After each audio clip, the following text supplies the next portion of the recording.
where we will be discussing network design for greater agility, optionality and growth, modeling your supply chain for greater efficiency.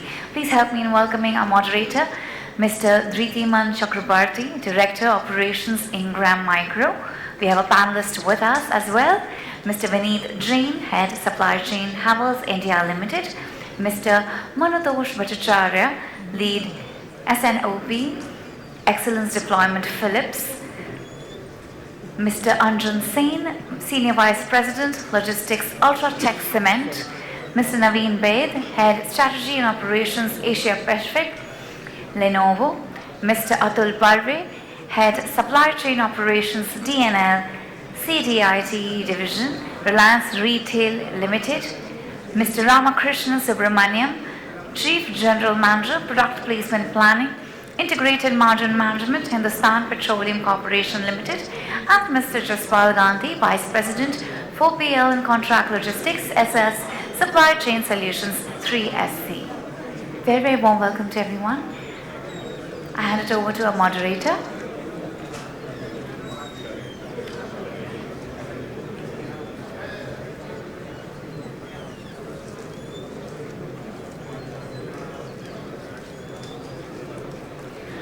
I request everybody in the audience to please be seated as we'll be starting with the next panel discussion. May I request the gentleman in the middle to please take in your seats. Ladies and gentlemen, we need to start with our next panel discussion, so I request everybody to please take in your seats.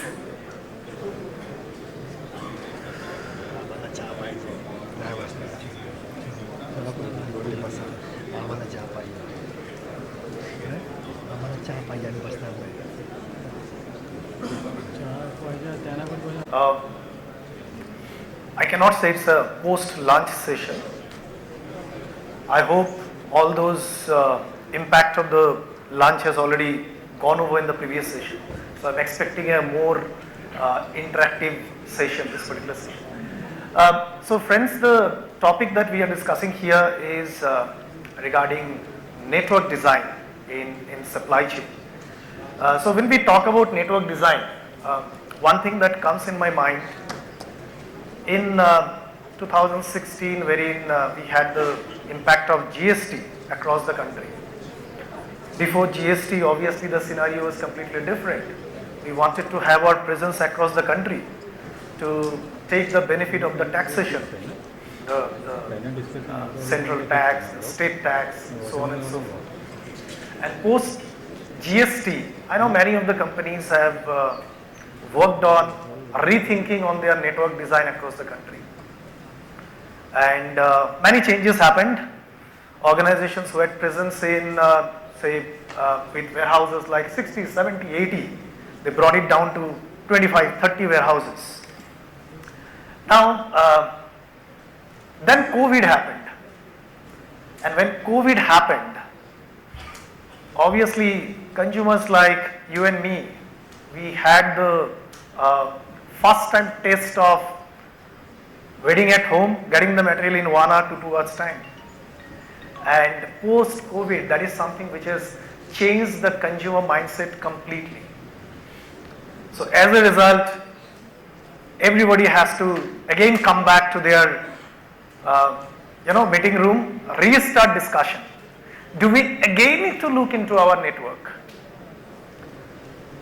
At least in my organization, we are doing the same thing now, and I'm sure in many of the organizations also the same thing is happening. So if we look at the consumer behavior today, we know that speed is a requirement. Now, is it only speed? Is it really the speed that the consumer is interested in? Maybe not. The requirement of the consumer has become very erratic, very unpredictable. And that's what makes the job of a supply chain professional very, very challenging in today's world. So in today's panel, we are going to touch upon that particular specific aspect of network design and how it impacts the agility, flexibility in the supply chain. I'm lucky to have distinguished panel members representing completely different industries. Although the core supply chain issues mostly will remain the same, but I'm sure they are going to share a lot of perspectives of their industries, how they are facing that particular challenge, what kind of solution they are bringing in. So I'm looking forward to this discussion. The way we will conduct it, we will have one question to each of our panel members, and after they share that, we will also have a concluding question. We are not going for, I have in my list around 3-4 questions. Obviously, we will not have time for getting into so many questions. We'll keep some time for audience questions also. How much? I don't know. That will depend on how this discussion goes. Okay, so to begin with, I will just start with somebody with who is related to the operation that happens in my organization.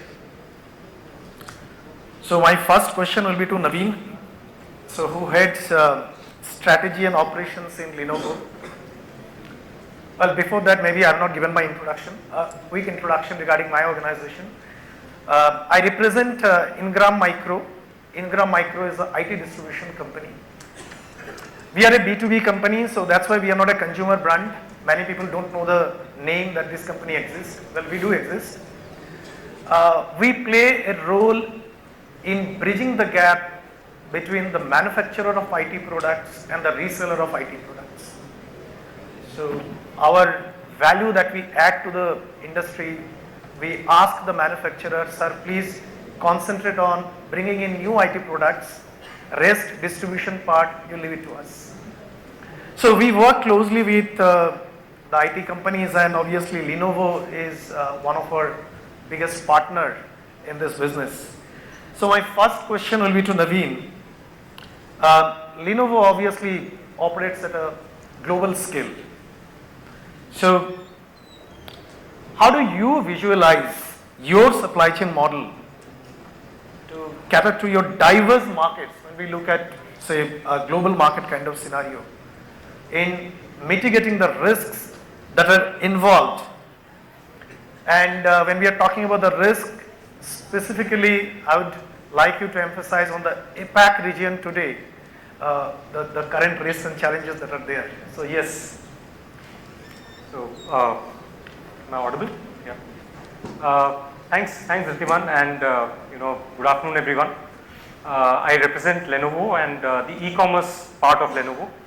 Of course, one of the key important pieces of any e-commerce business is, of course, the supply chain part of it.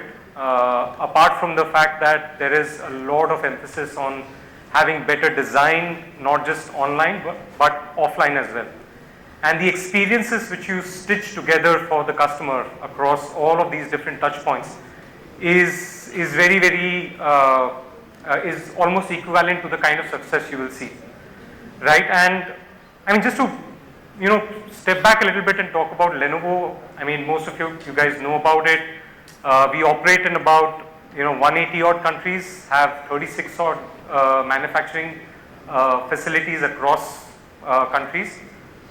We have close to about 2,000 odd suppliers, and just to sort of talk through a little bit of pedigree about the company, I think for over the last 3 years we've been ranked top 25 product supply chains by Gartner across worldwide. I think in the last 2 years we've taken #1 position in Asia Pacific for the supply chain, again by Gartner itself. So those are very lofty ideals to sit on and to be able to speak today, and I'm quite fortunate to be able to do that. Now, going back to the point I was making about the suppliers and the kind of network we have, I think we continuously assess these suppliers on a quarterly basis. We look at how their performance is and how it makes us stand true to the ideal of being agile, being scalable, being able to sort of deliver on time every time to the customer with certain amount of consistency. Now, all of that relation with the supplier, it translates into something. And what is it? Now, to be very, very specific, everyone knows about what happened with the industry, especially with the chip shortages and with the logistics challenges during the pandemic time. And Lenovo was not sort of in a white space altogether or in a easy space. I think we had faced our own challenges, etc. However, we came out of it very strong, to the point where we actually gained a lot of market share during that period. And this was all due to the fact that we had nurtured our relationship with our suppliers for a very long period of time. Some of these suppliers who'd been with us for close to about 20 odd years plus. So that's how, the supply chain or the suppliers actually help ensure that your risk mitigation program and plan is in place when you work with a set base for a very lengthy period of time. I think on the operations side of it and within the company, if I look at it, I think one piece which I want to touch upon is having a core platform, okay, and a control tower which we built, which basically integrates pieces of planning, manufacturing, delivery, and quality control in that order, right? And what it does is it helps us use machine learning to be able to predict in terms of forecast accurately what is the customer requirement, and then be able to deliver or be able to fulfill that requirement with a certain amount of predictability. And I don't say that every forecast is equivalent, right? It's not equal. You have certain amount of predictability built in, and then you go and substantiate that with a little bit of flexibility which you leave your room for our sales folks and other people in the organization to be able to scale when required. And that's how it's sort of enabled us to do. If I have to sort of double click a little bit on some of these phases, I think one piece which I would really talk about is, of course, the planning stage with both respect to the sales planning as well as with respect to the network design part of it. On the sales planning, I already touched upon it. There are parts of, predictability which we try to build into a forecasting model. And this we revisit every month so that we ensure that we're able to read the market, read whatever industry forecasts are there, and then tweak, whatever forecast we have. The second piece is to do with the network design piece, which is to do with looking at what's the kind of DC mix do we have across countries, and does that really dovetail with whatever we have with respect to our demand, right? Where are we getting the demand from, and how are we planning to fulfill that? And it's not just down to a country level piece, it's also down to a tier 1, tier 2 level down as to how are we ensuring that we capture this piece. And when I say DC, we not only look at DC, which is demand centers, but also look at our retail stores. Can we enable them to ensure that customers are able to go and pick up stuff from there? So that's the omni-channel play which we've also sort of managed to get in over the last few years. I try and keep it short at that, and maybe check if there are any questions on that. Okay, great. Thank you so much. So now we know that what is the model of forecast you use. So I need to tell my sales guys to liaison with you. We have challenges there. Okay, now that was a little partiality to my friend because he's close to my heart as far as my business is concerned. Now we will follow a particular order in terms of questioning. So the order is, I have Vineet here who is representing Havells. So Vineet, you have a very expansive product range, right? Wherein I'm sure the entire process of network designing, etc., becomes very, very challenging. So how do you ensure the right balance between, say, agility and efficiency while modeling your supply chain product lines? So,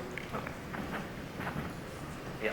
Hope I am audible. First of all, good afternoon to everyone. I am Vineet. I lead the supply chain for Havells. Havells is roughly a $2 billion business last year. That's what we closed with. And to the question that how do we manage both agility and efficiency in the supply chain. I think first of all I would lay down the framework or the challenges what you have. First one is the product portfolio, what you have. Havells has a very diversified portfolio. It starts with switches and plates, right?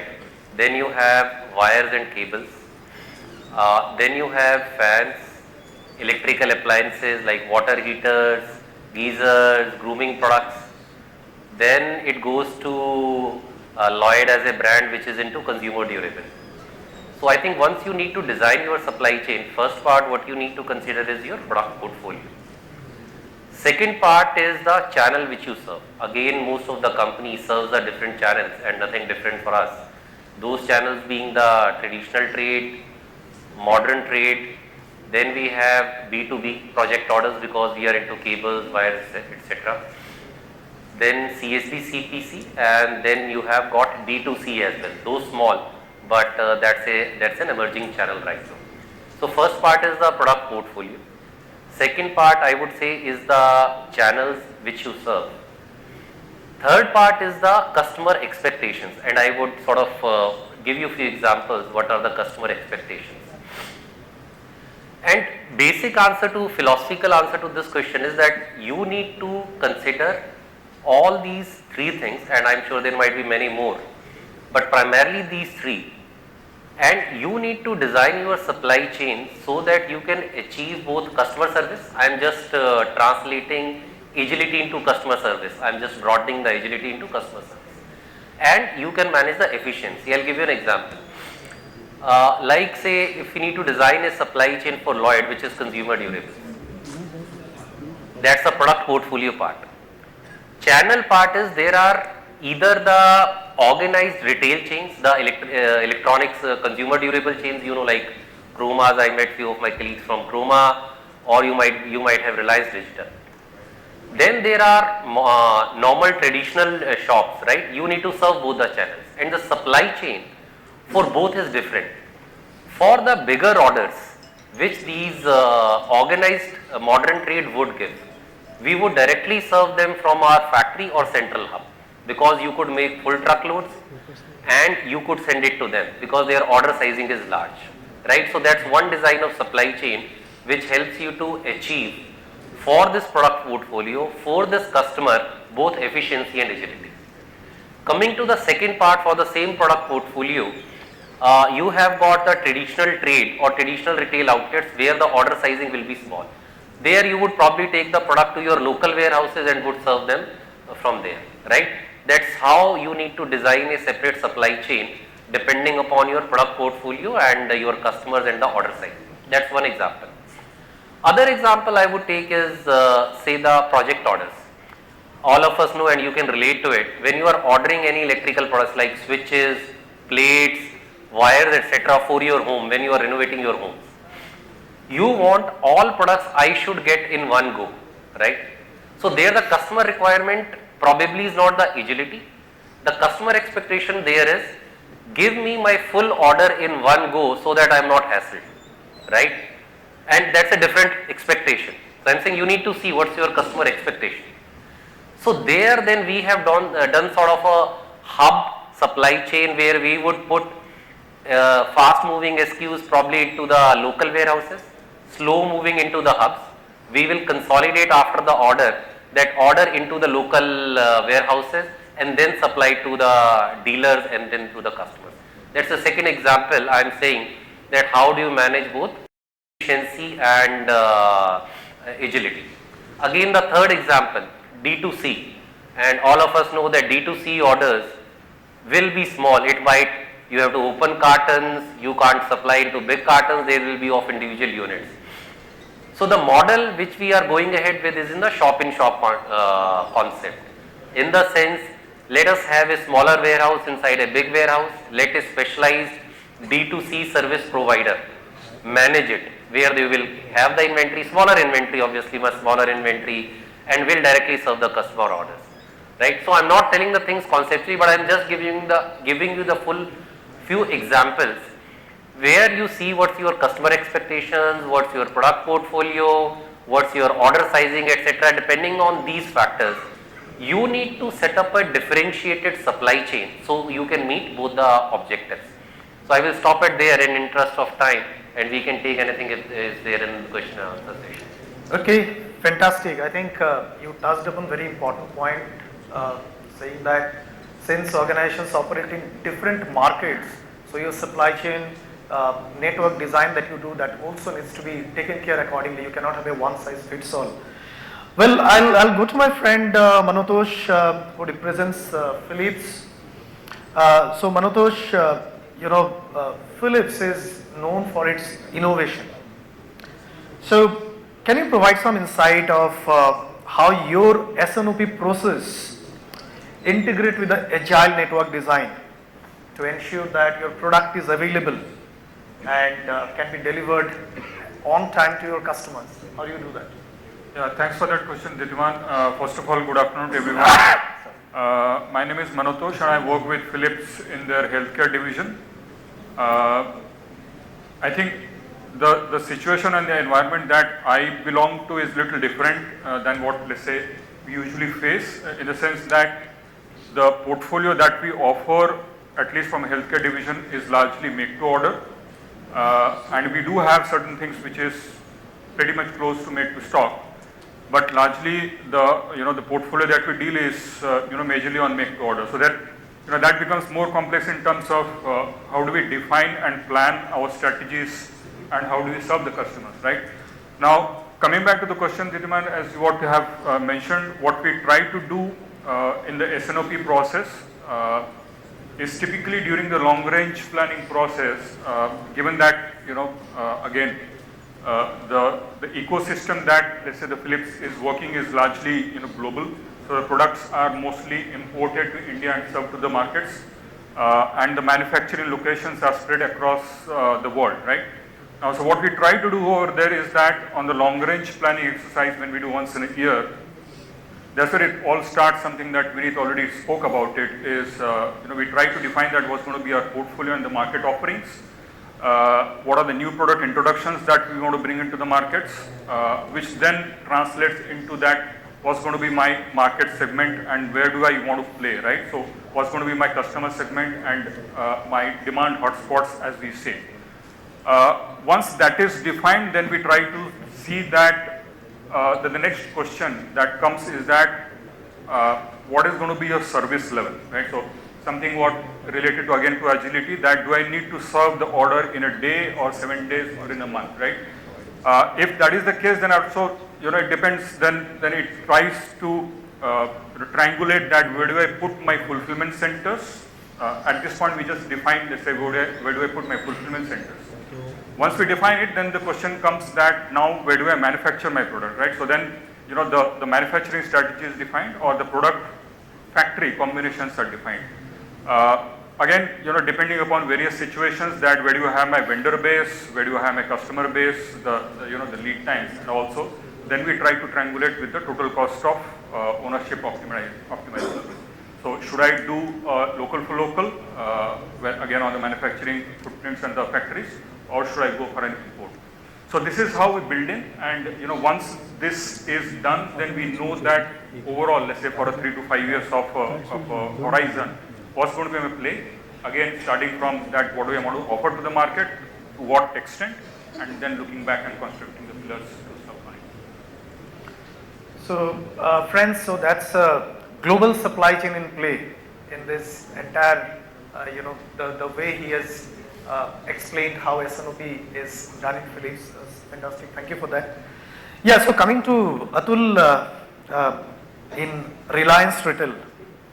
Now we know the booming of the e-commerce that's happening, right? Everybody is talking about e-commerce, and honestly speaking, e-commerce is disturbing all kind of supply chains, right? Whether it is e-commerce industry or a non-e-commerce industry. So with the boom that's happening in the e-commerce sector, and along with that, the expectation from the consumers, how does Reliance Retail ensure its supply chain operations remain agile and efficient? especially in your area, which is consumer durables and information technology. Good afternoon, everyone. My name is Atul Barve. I lead supply chain operations for Reliance Digital, part of Reliance Retail. It's a pleasure to be here to talk on the subject which is quite close to my heart, and good to see the panelists from Havells, Philips, Lenovo, all the stuff we sell in our stores. So I think indeed we are in a very competitive era, and many of the sectors are booming. We are seeing multifold growth which is happening in e-commerce sector, and at the same time we are seeing sizable growth happening in bricks and mortar stores, our offline stores also.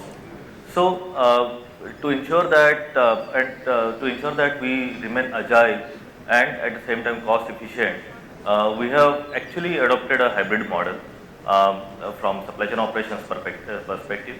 So we do have state DCs across India. Those are designed, the spaces are designed considering certain futuristic plan, considering the growth which is going to come, and based on that we have put in our capex, because I can't change my DCs every year, right?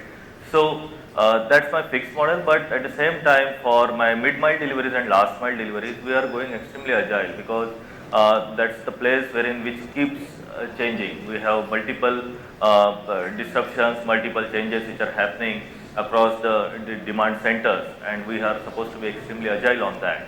So we have adopted hub and spoke model, wherein we do deliver to our customers from our DC to hubs and from hubs to the customers. And we do periodic reviews of our entire supply chain, entire modeling, so that we keep on shifting to ensure that we will reach to our customers faster and also at a better space. So this is something we do on our supply chain operations, but the core which we think obviously for designing is better inventory planning, because as we know we deal in consumer electronics segment. This segment specifically you would see all the product generations shift quite fast. So any inventory if it lies in stores, that becomes kind of an additional liability on the business. So that also we are using multiple tools to ensure that we will have our right demand and inventory planning in place, so that we will have optimal inventory to avoid any additional losses. So this is how we are reaching out to customers, because in our business, more than many of the studies which suggest that more than pricing, it's about how we service, be it deliveries and installations, which we do for consumer durable segment specifically. So we try to be more and more agile and try to reach faster and as appropriate to the customers. So this is how we are doing our consumer electronics supply chain in India. Yeah. Fantastic. Thank you so much, Atul.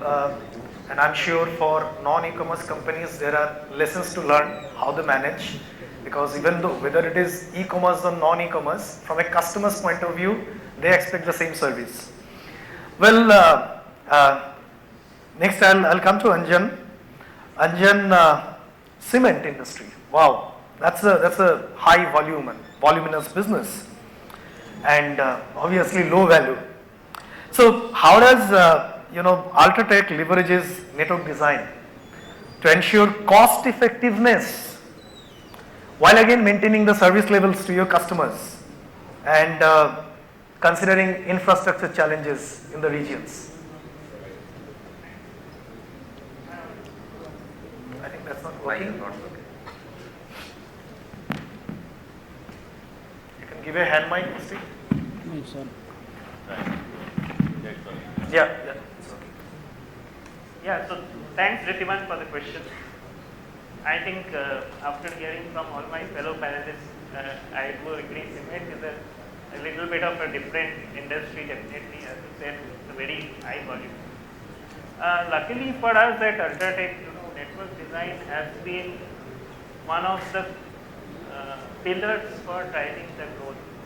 So in 2006 is when we implemented our planning engine. At that time it was I2 and now there and all.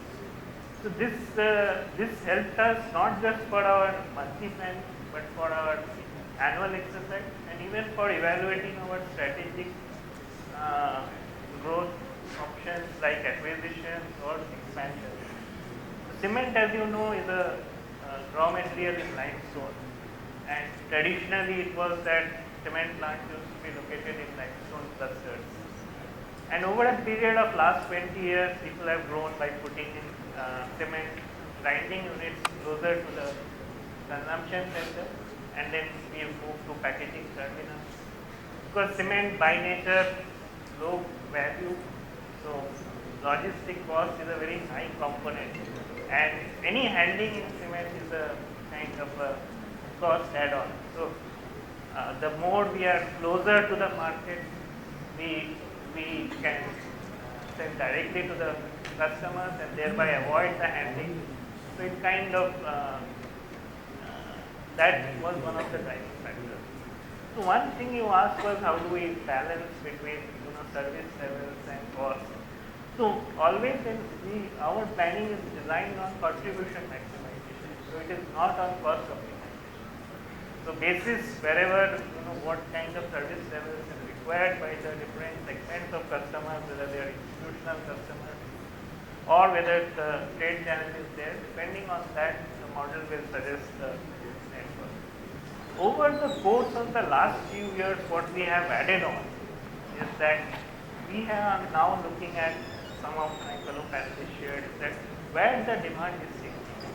So maybe within a geography itself, some certain part of the city, the dealers are performing better than the others.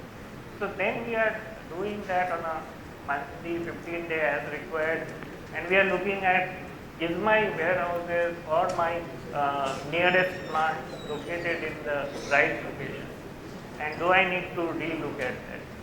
So that is the latest we have added on. The other part is cement. There is a lot of rail movement. So almost 30% of our movement is by rail, and beyond the distance of 300 to 350 kilometers, road does not become economical. So by nature, capacity utilization also is important. So therefore, also having the right mix of manufacturing setup in terms of integrated plants which are near the limestone centers, grinding locations, and packaging terminals is very, very key to having the right distribution. Fantastic, thank you so much. Now we were actually discussing that when we say India's logistics cost is 14-15%. So this is example of one particular industry which contributes or mainly because of that high volume, low value kind of product. So he can't help but spend a lot on the logistics. So Mr. Ramakrishnan, so you represent a completely different industry altogether, which is the petroleum sector, and it is linked with what's happened not only local but also globally, right? Now, considering that particular factor, how Hindustan Petroleum take care of its network design for a greater agility, optimality, and growth to ensure smooth supply chain operation, how do you do that, sir? I think, thank you, Dhritiman. This is a very, very difficult question to say. You see an oil industry, the sources or the refineries are, let's say, in the country around 20, and the retail outlets and customers are across the country. Like if you take HPCL, every day 2.5 crore customers are visiting HPCL for petrol and diesel. So even in one corner, some stockouts are there, we could not reach the product. It has got an implication of what the sale you lost is lost permanently, because nobody is going to come next day to the same outlet for getting product. They will shift to some other company's outlet. So what you lose is lost permanent. The second point is that there is always, many times there are natural calamities and things like that. So to really bring back the system, you really require petroleum products to see that the vehicles move and all these things. So for us, the biggest challenge is we operate at near 100% service level, and there is absolutely no going back on that, whether it is a corner of Leh or in northeast or in Kanyakumari, we have to see that the product is smooth. Now, when you look at this network design for an oil industry, you have to look at this agility required, that come what may, if trains are going or trains are not going, if roads there is a strike, in any case the product has to go, and that is the agility part of it. And the second side is that whenever we want to expand the network, a refinery may cost around 25,000 crores. A depot in a particular rail freight depot nowadays, because of the safety norms and distances, is costing something like 300-400 crores. So an outlet itself may be costing something like, depending upon the land, it may be costing a crore also. So there is lot of capex required. Now that we are shifting to newer fuels, again capex requirement is high. So naturally we have to have efficiency. And third one is spread. So these three aspects of spread, agility and efficiency is what actually is driving our network design. So when I take network design, the criteria, we have got varieties of criteria. Number one is service level, as I told you, which to decide on the balance between agility and efficiency, where almost we are at one end. Then inventory levels, again for agility require strong higher inventory levels, whereas it is opposite in efficiency. Then third one is the distance of the customers from the supply location. Now this decides how many number of locations you have to have. Now there the challenge is you expand, the investments are very heavy. So what is the optimal distance? So that is which is required. Then fourth one is your mode of transport. We are normally using 4 modes of coastal ships. We have time chartered, we have rail movement, we have road movement and pipeline movement. Each of that has got a different perspective. Pipeline is very efficient, but it is not agile. So if I put diesel, now if I want to transport MS, unless you take out diesel in the pipeline, you cannot put MS. So it is very efficient but not agile. Rail is quite agile, subject to at some point of time. Now during the peak season of May, June, your petroleum comes under the pecking order niche down below, because the priority goes to first passenger trains, then they will give food grains, then fertilizers, and then coal, because there will be shortage of, we come last. So when you really require that time, agility ka issue. And when you come to coastal, you have ships, we have ships for moving product from east coast to west coast and all. But there the difficulty is the congestion in the ports. Now all the traditional ports have become very congested, the waiting time is 3 days, 4 days like that. And road is quite agile, but it can operate only for a short distance of maybe 300 400. So the mode of transport, agility and efficiency comes in other range. The next issue which we face is the product ranges. We have some products like petrol, diesel, kerosene, where it is moved through all these modes and supplied. Whereas the product like hexane, it is directly sold from the refinery to the customer. So each product has got a different logistics pattern or such. Then their demands are different, the margins are different. So that is another point. And next one is the collaboration or competition of each of the products. So where there is a scope of collaborating to save cost, which we normally do within our government companies, where if IOC has got a refinery at Tamil Nadu and we have refinery at Andhra, I don't move product to Tamil Nadu, he moves to Andhra, where we help each other. We have netting off that this much quantity I will give you, give me equivalent there, because all are meeting base specs. So that is the competition, and at the same time we compete pitched battle in the field. So the competition versus collaboration is one point, and then finally it is the manufacturing locations where refineries are available. And the bigger part, the global, is from where crude is available. This I am saying, it's all swinging like anything. Suddenly, Saudi, and suddenly Saudi say Russia. Now Russia, how many years it will go, we do not know. So the refineries complexity also comes a very big handy. But after all this, what we are now trying to do is a total, using a production and crude and production optimization software. Then we have a logistics optimization software, we have a demand forecasting software, and then we have got a retail outlet network design software. So with all these softwares, keeping what is the total net corporate realization, we have following what is called NCR, where what is the margin from crude to the customer in total margin what we have. So that is the yardstick which we are using for identifying where we can close down or where we have to come up. So this is a complex nature, and finally the operational requirements of each of the modes. Like if you are taking a ship, I can take a 40,000 tonner or 65,000 tonner. So if I am taking a 40,000 tonner, I should utilize it full, because whether the ship moves or the ship stays, you are paying something like earlier it was $11,000 per day. Now we are paying $30,000 per day for a 40 tonner ship. So I don't want to have a lower than the capacity. So you have to meet the batch size requirement of each one. So that's the complexity which is there in the network design, and these are all the parameters and criteria which we are using. Thank you, sir. So by hearing him, I am thanking God I am not managing that type of a supply chain. Jaspal, my friend, now you bring versatility to this particular group. So you represent the contract logistics and the 4PL industry.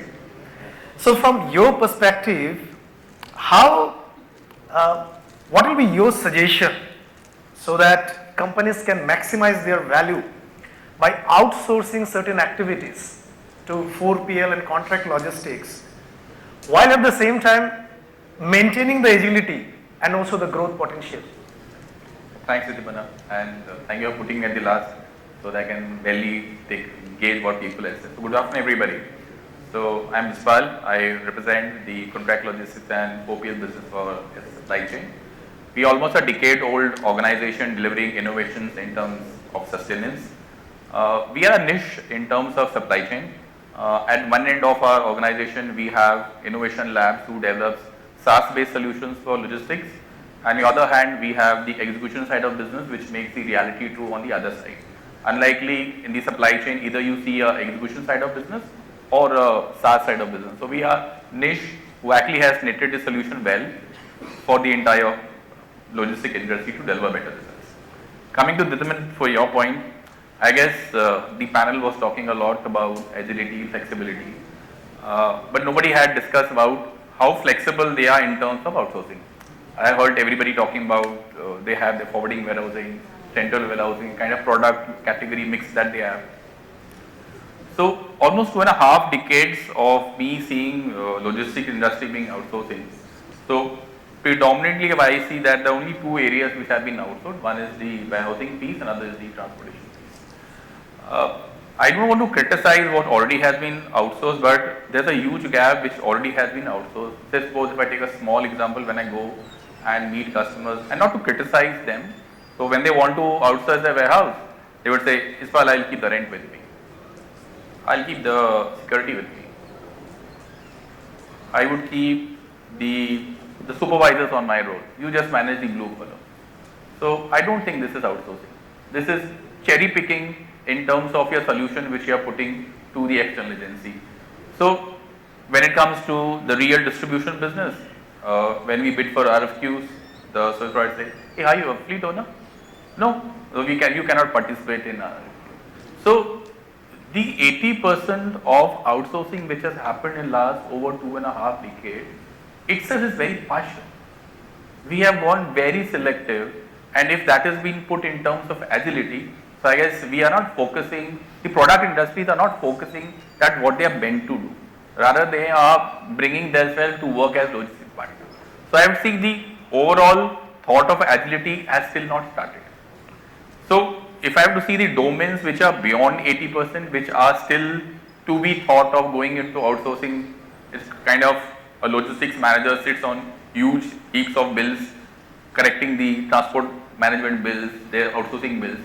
So that is one area which I prefer to see is a step change where the freight audit bill and the settlement could be outsourced to the partner who you wish to be. Second, if you see the logistics organizations within the product industry, they have a huge team where I personally feel they need to scale it down, and scopes like control tower, the digitalization program for you, going global, process reviews, it's the right time for you to outsource because they are not only working for you, they are working for the entire ecosystem for you, and they definitely have a better acumen to deliver to you in comparison to what you see in-house. So it is more, instead of seeing in-house, you need to see outside. And I would say that would not even affect your agility of the way you are doing for those years. Good. So thank you so much. So in case you could able to make a point, so please meet him. They've got a stall outside. In case there are opportunities to reconsider some of your activities for the 4PL and the contract logistic part, please speak to him.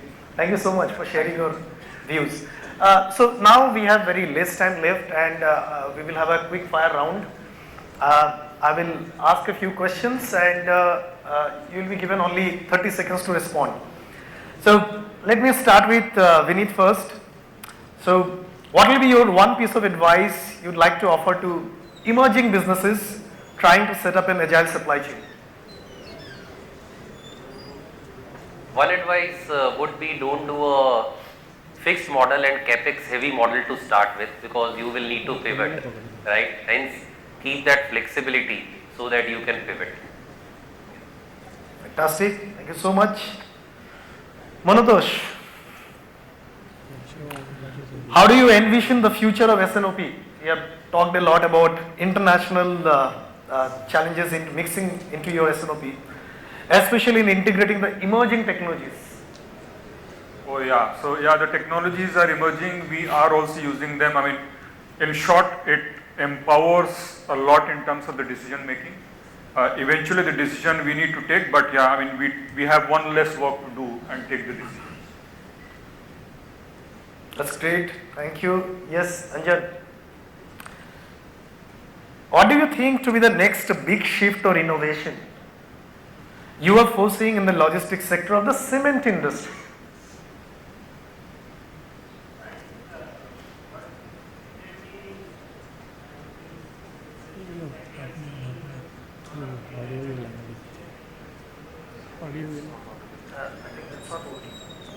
Can you get the mic, please? Use that. So I think the main shift which is happening already is that a lot of data-driven decision making at the ground level, not just in the, at a chief supply chain officer level or the planning team or that, but a lot of data-driven decision making at the ground level, because at the scale now, mostly in India, if you see it, there is a lot of consolidation.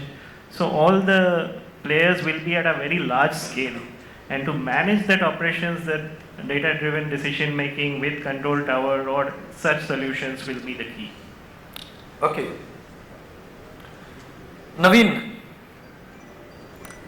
how important do you think customer centricity will be for the future of supply chain, and how Lenovo is gearing up for that? So I think you should remove the word future from there and put a current word. I think customer centricity or experience has already become so much of a mainstay in whatever we do and in all parts of our business, right? And just to keep it short, I would say that the one way which Lenovo does it really well is that every single person, regardless of whatever part, a department or function he or she is a part of in the organization, has customer experience as a KPI which decides what they take away at the end of the year. And that's, I believe, brings everyone focused towards working towards that one single goal, which is to get a phenomenal experience to the customer. True. Yes, Atul. Now we are talking about artificial intelligence a lot, mainly in the supply chain area. So, what do you think in the retail supply chain? What will be the role that artificial intelligence, machine learning is going to play? Yeah, I think artificial intelligence, ML or augmented reality, I think these are already playing a big role, and their scope is going to go bigger in coming future. If we see the demand planning which is happening today, gone are the days when we used to do demand planning based on historical sales and then adjusting our the sales plan according to historical sales plus some seasonality. Nowadays, what we see is that there are multiple tools of artificial intelligence which have come, which are helping in doing the planning in a much better way, considering not only historical trends or seasonality, but also taking consideration the disruptions which are likely to happen, the product innovations which are likely to happen, at the same time the geopolitical disruptions which are happening. So I think there is a huge shift which has already started, and it is going to be much more in coming future. And when we look at overall warehousing and distribution, we are seeing much more automation which is coming to, so that the throughputs of each warehouse has gone drastically up, and that is what the need of an hour. So I think overall AI, ML and augmented reality is going to play a very, very big role in supply chain of tomorrow. That's great. So Mr. Ramakrishnan, when we talk about the petroleum industry, nowadays we are talking a lot about clean and green supply chain, right? So how is Hindustan Petroleum is aligning to that call, to that requirement? Yeah, actually our CNMD has rightly coined Nayi Urja Naya HPCL. That is the word for that, because we are actually in the cusp of a transition from oil company to energy company. When you see the cleaner fuels which are developing, it is actually 3 or 4 stages: biofuels, then we have natural gas, we have renewables, and then lastly it is green hydrogen. So biofuels, HPCL has done the highest of 12% ethanol blending. So already we don't need to really make a big change in the supply chain for that. Natural gas, we are coming up with a 5 million ton LNG import terminal at Chahara, Gujarat. So that will be really giving a big fillip for our natural gas. Renewables, already HPCL is into wind power and solar in a big way. And green hydrogen, already a lot of action has happened in our HP Green R&D Center in Bangalore and our Vizag factory. So very shortly. So the supply chain support will be required from the existing, as well as the new things of hydrogen transportation is going to be a bit different one. Thank you, sir. Yeah, Jaspal. So given the complexity in the global supply chain, right? The reason we are having this discussion, we are trying to find out some solution to this complexity. So how do you see that 4PL service providers would be able to add value in the next 5 years? Thanks, Ivan, for putting me last this time. So, if I have to see the evolution of logistics for 1PL, 2PL, 3PL, the 4PL piece is something which is very niche, and very few organizations have taken a bold step to move towards the 4PL environment.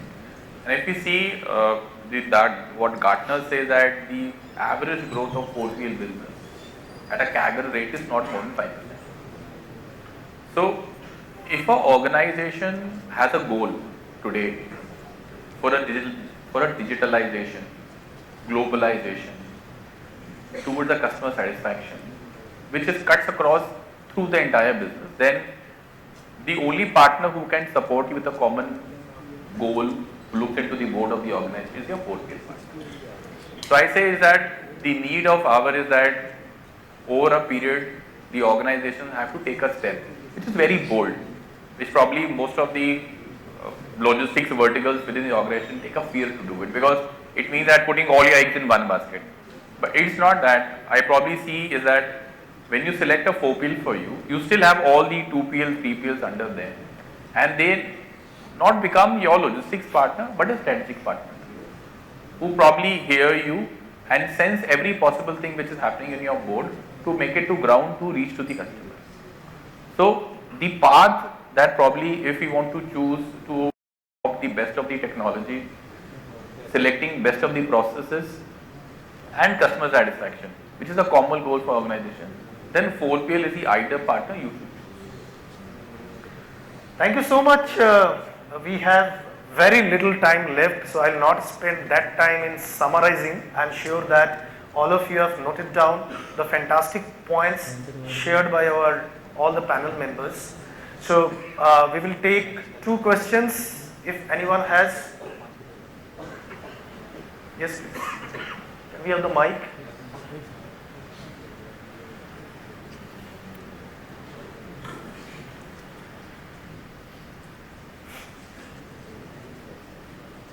Hi, my name is Tapaswi. So this time my first question is to Jaspal, because I was thinking he was the last one till now. So the question is, Jaspal, if we are shifting, we are outsourcing from the principal organization to your organization, so it will be a shift from the left pocket to the right pocket, the costing. So how do you think you are going to mitigate that, and how do you think you are going to give the actual savings to the company if they want to outsource?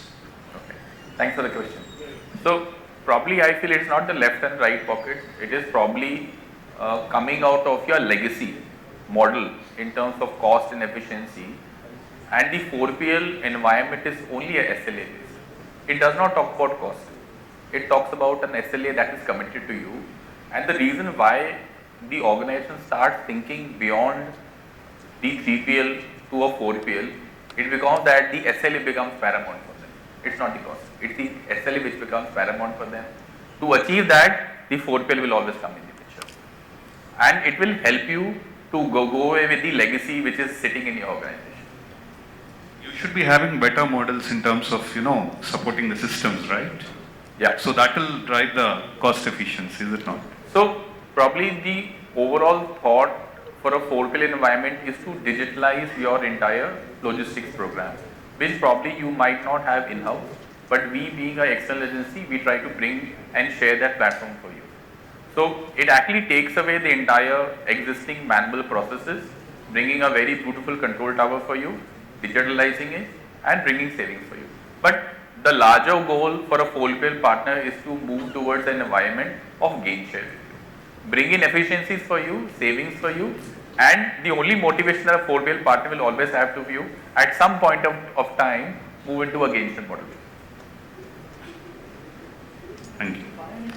Okay, so I think the time is up. We are not in full, but we want it to be on time. Okay, so with that, I'd like to thank my co-panelists for a fantastic discussion here. Thank you everyone for your, giving us 100% attention throughout the session. And yeah, you're done. Thank you so much, sir. Yep. And thank you so much, panelists, for such an invigorating panel discussion. I request everybody to just stand in for a photo op, and then we'll be presenting the mementos. Ladies and gentlemen, we'll be taking a quick coffee break. I request you to please be back at 4:15 sharp for the next panel discussion. Thank you.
पाय खूप दुखले मला पाहिजे खापरी धुता येत नाही यार धुता येत नाही टेन्शन